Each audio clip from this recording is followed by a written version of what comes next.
KEVU 25 News Now at 10. Good evening and thank you for watching us. I'm Amaya Norman. And I'm Trenton. Now to that fatal shooting at President Trump's Mar-a-Lago residence in Florida. Authorities say the suspect was carrying a shotgun and a gas can when he drove into the secure perimeter on Sunday morning, prompting law enforcement officers to open fire when the man raised his gun. The FBI is identifying the suspect as 21-year-old Austin Tucker Martin of North Carolina. He was reported missing by his family on Saturday. Authorities say the weapon was likely purchased by Martin as he made his way to Florida from his home in North Carolina. Here's ABC's Chief Justice Correspondent Pierre Thomas. Tonight, the FBI and Secret Service urgently trying to determine what caused a young man to allegedly travel from North Carolina to President Trump's Mar-a-Lago estate in Florida and confront law enforcement before being shot and killed. The suspect, identified by the FBI as 21-year-old Austin Tucker Martin, was shot shortly after 1 a.m. Sunday after he allegedly bought a canister of gasoline and brandished a shotgun in front of security personnel there to protect the property. They confronted a white male that was carrying a gas can and a shotgun. He was ordered to drop those two pieces of equipment that he had with him, at which time he put down the gas can, raised the shotgun to a shooting position. At that point, authorities say an officer with the sheriff's department and two members of the Secret Service opened fire. Martin, who had been reported missing by his family on Saturday, was pronounced dead at the scene. Today, federal agents could be seen at a property associated with Martin in Cameron, North Carolina, which is about a 10-hour drive from Mar-a-Lago. A portrait of the alleged gunman emerging, a cousin telling our station WTVD that the family is generally made up of Trump supporters. But Martin's feelings about the president were unclear. Law enforcement officials believe that the suspect bought the weapon as he made his way toward Florida. Today, outside of Mar-a-Lago, a crime scene, as investigators try to trace the suspect's movements prior to the confrontation. If you live in the area of the shooting, please check your exterior cameras for last night, early this morning. If you see anything, please contact us. President Trump's security has been an ongoing issue. There were 2 assassination attempts against him while he was running for office in 2024. And law enforcement experts say the nation remains in an elevated threat environment with a recent spate of politically motivated attacks and a surge in threats against members of Congress.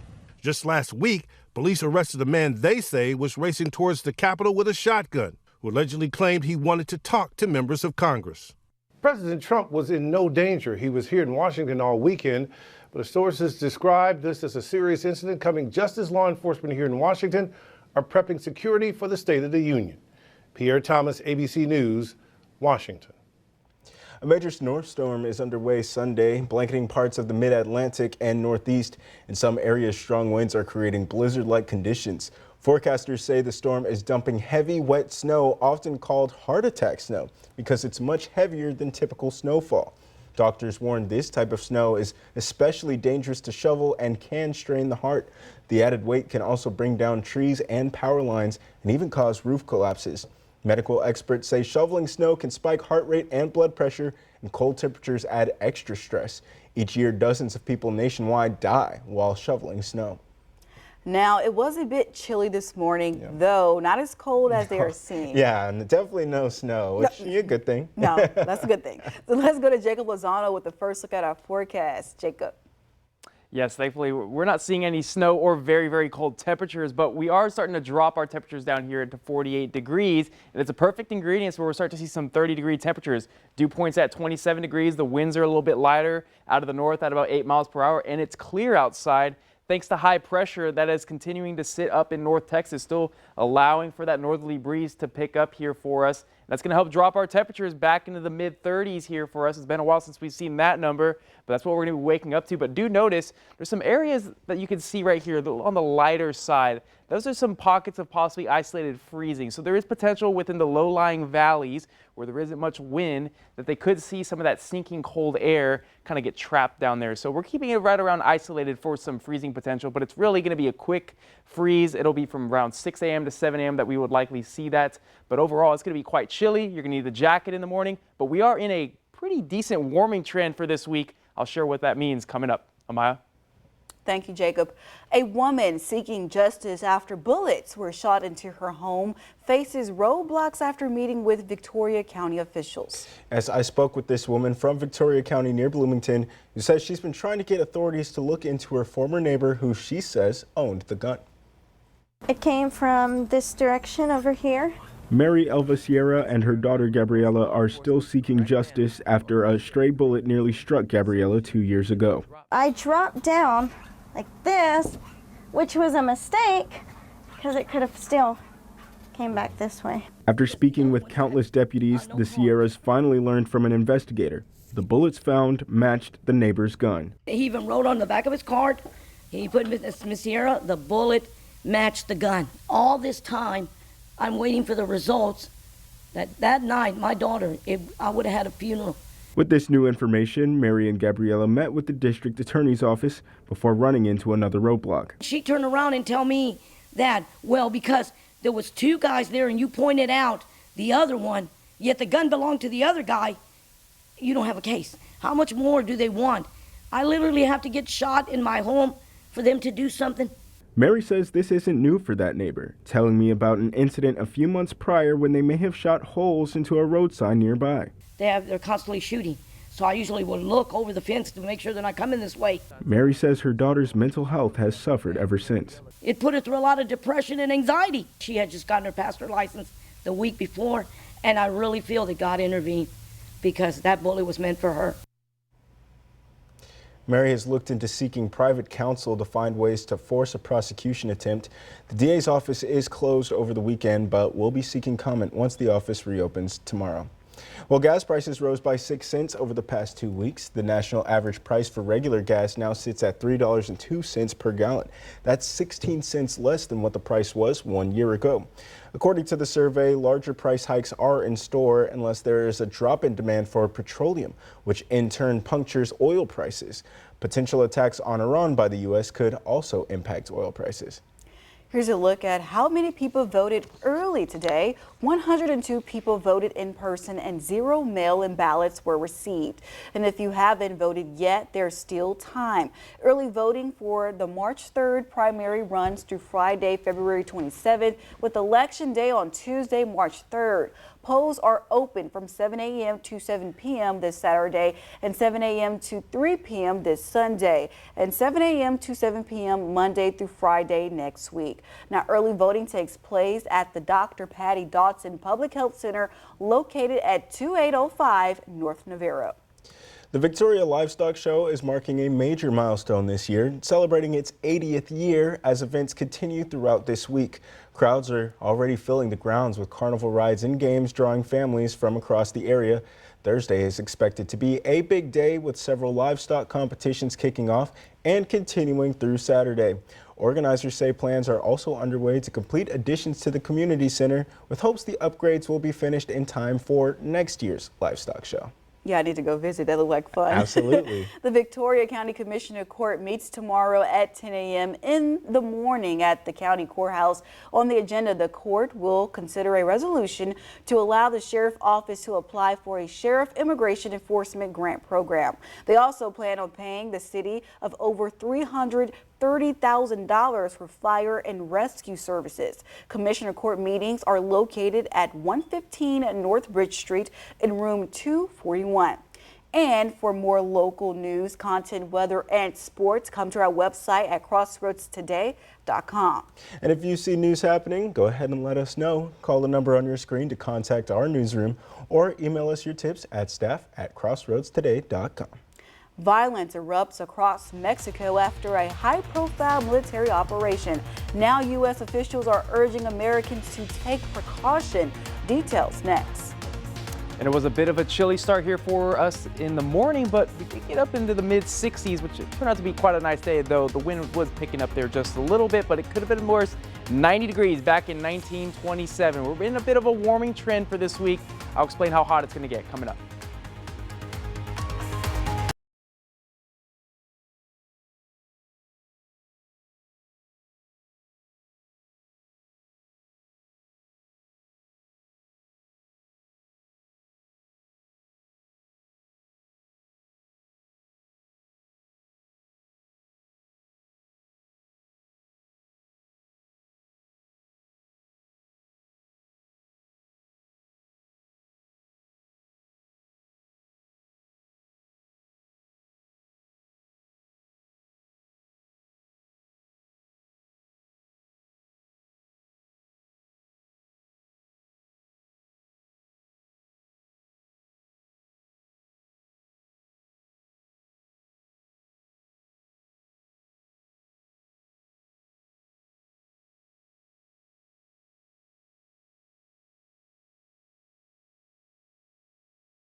Welcome back.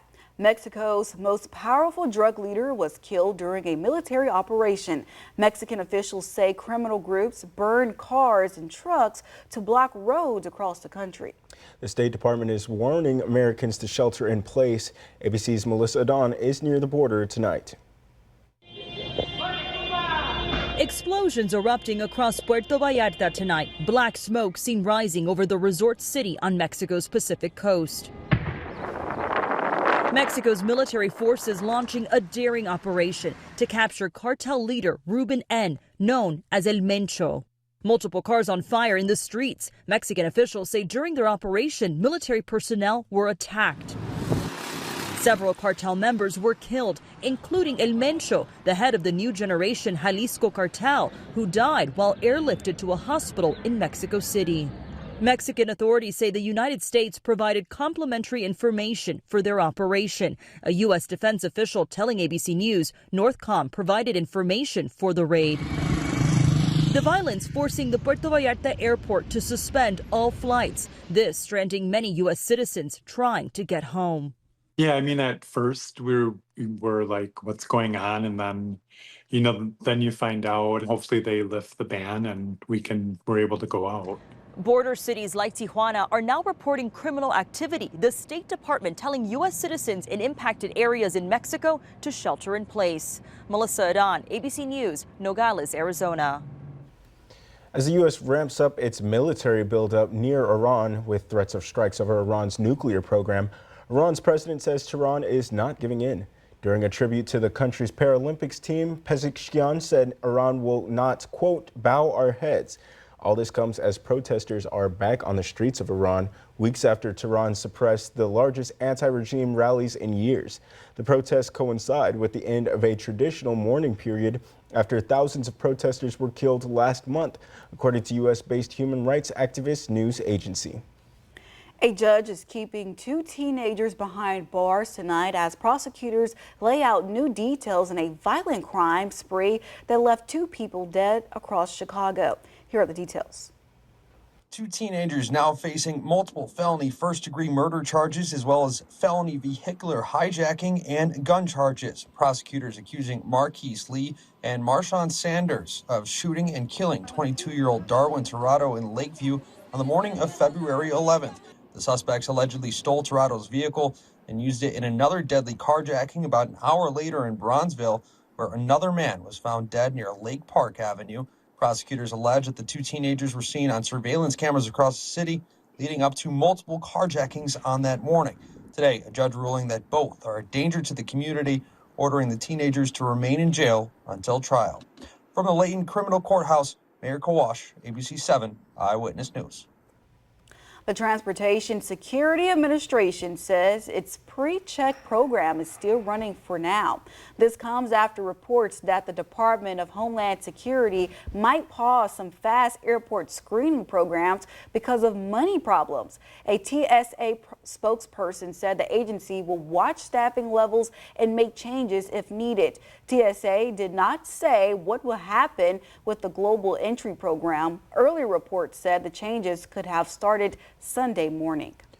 Experience our digital streaming service, Crossroads Today Plus. Stream our daily newscasts and much more using your connected TV. Just download Crossroads Today Plus on your Roku, Amazon Fire TV, Apple TV, or Android TV. Just search Crossroads Today Plus. Well, here's a look at that powerful nor'easter, and that's up in the northeast there. New Jersey, actually, the entire state is under a blizzard warning for the first time ever. As for us, we have high pressure on top of us, and we did have a little bit of a red flag warning. We still have a little bit of fire danger in our forecast. I'll explain that coming up.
Thankfully, we're finally out of that red flag warning, though we're still in a little bit of some fire risk here for us. Although it is moderate here around the Crossroads region, that's because we have a little bit of a lack of wind, but it's still very dry outside here for tomorrow. And like I mentioned with the wind here for us, it's going to be calming down here as we go through the nighttime. I'm going to keep the gusts at around 10 to 12 miles per hour throughout the day for Monday, and eventually they'll start to shift out of the east-southeast here for us as high pressure continues to push into the Gulf.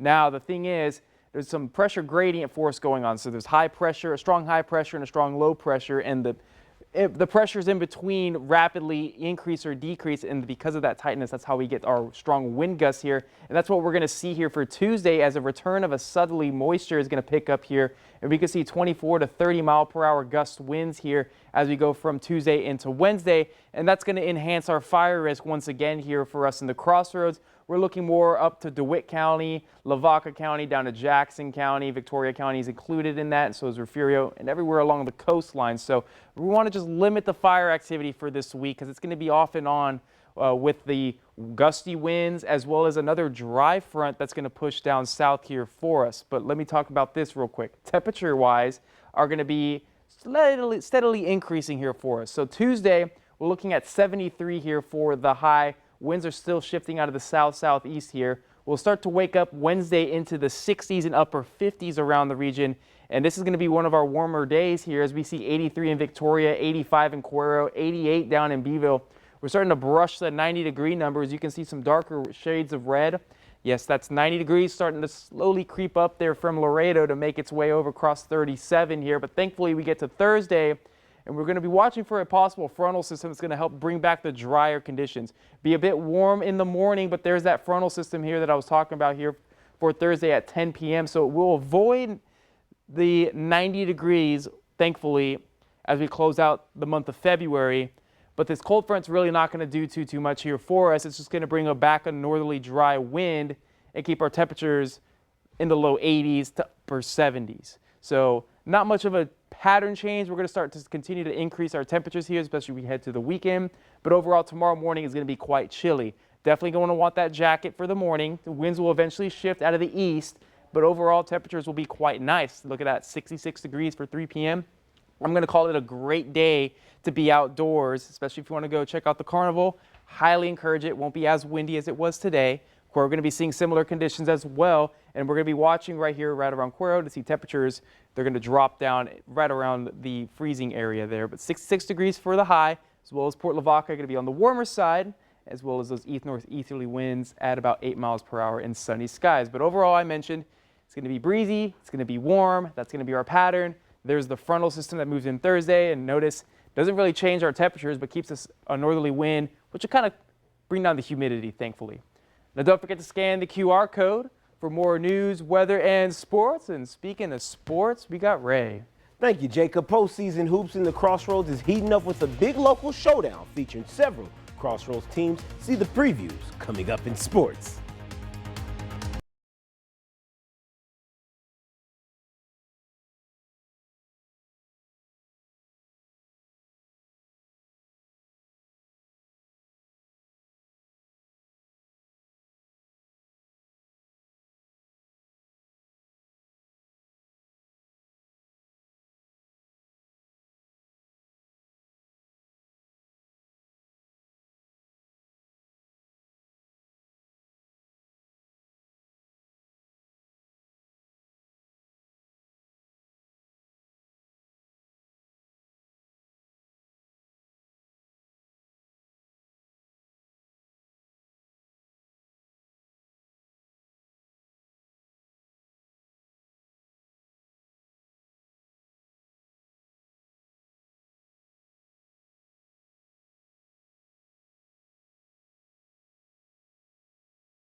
All right, Crossroads, a jam-packed week lies ahead here in the Crossroads with first-round postseason matchup for our boys, featuring several of our local teams in action. One big showdown will see even two Crossroads squads take the hardwood in an intriguing head-to-head battle. But let's start things off with the Bloomington Bobcats.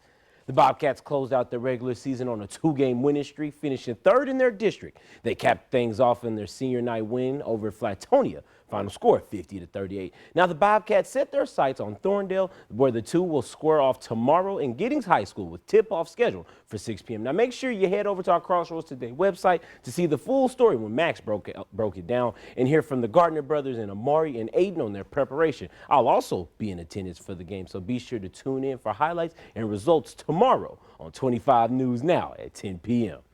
And the Industrial Cobra boys basketball team will tip off their postseason the following day on Tuesday against Nixon Smiley. The Cobras have put together a determined regular season built around their slogan, "Why not us?" And that mindset will be put to the test on Tuesday in Cuero. Tip-off is set for 7 p.m. Tuesday will also feature a big showdown between two top Crossroads teams in the Goliad Tigers and the Yoakum Bulldogs. Goliad has been hot all season long, coming in with an overall record of 28-6 and the top spot in their district. They'll face the number 2 ranked Bulldogs in the athletic squad that knows how to step it up, going 11-3 in their district play. As the second seed, you can catch all the action at Calhoun Gym with their tip-off set for 6 p.m.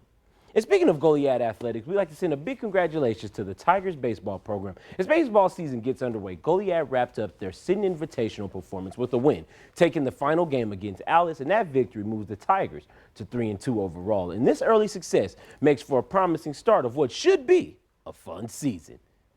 And another big congratulations to the Yoakum Bulldogs. The reigning state champions continue to rack up recognitions this offseason, this time in the Texas Sports Writers Association Blue Bell Class 3A state team.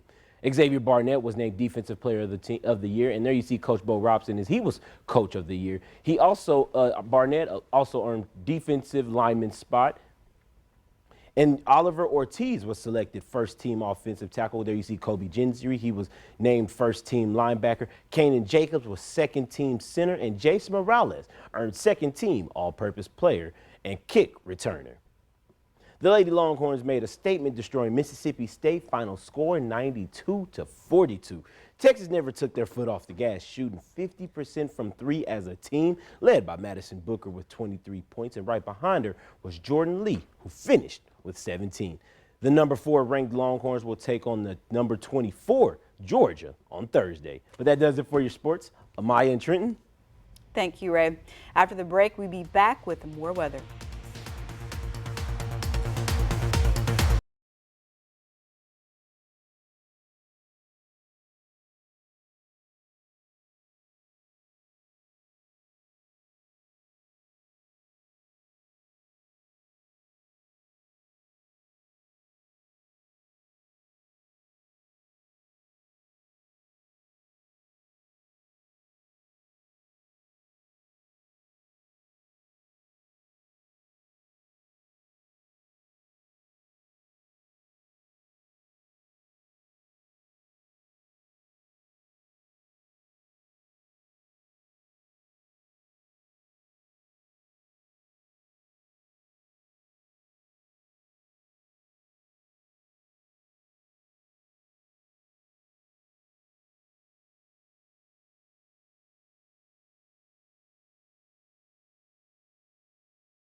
Stopped by the fair, and it was honestly a beautiful day for it. It was a little windy, but you know, there was not a lot of long lines for the rides. It was for funnel cakes. I didn't get one, but it was a pretty nice day. How long is it going on for? All week, I think, all the way into the first week of March. So let's go. That's got some awesome. time. Definitely got to check it out. Absolutely. The weather's going to Weather. be pretty nice, I'm not going to lie. It's going to Absolutely. be on the warmer side. We're looking at our warmest day to be Thursday at 86 degrees. And Tuesday and Wednesday will be a bit breezy, but it'll still keep us on the warm portion for this week. Then we have a weak frontal system moving in Friday. That'll drop our temperatures to the 80s. So that'll probably be one of those better days too, is Friday.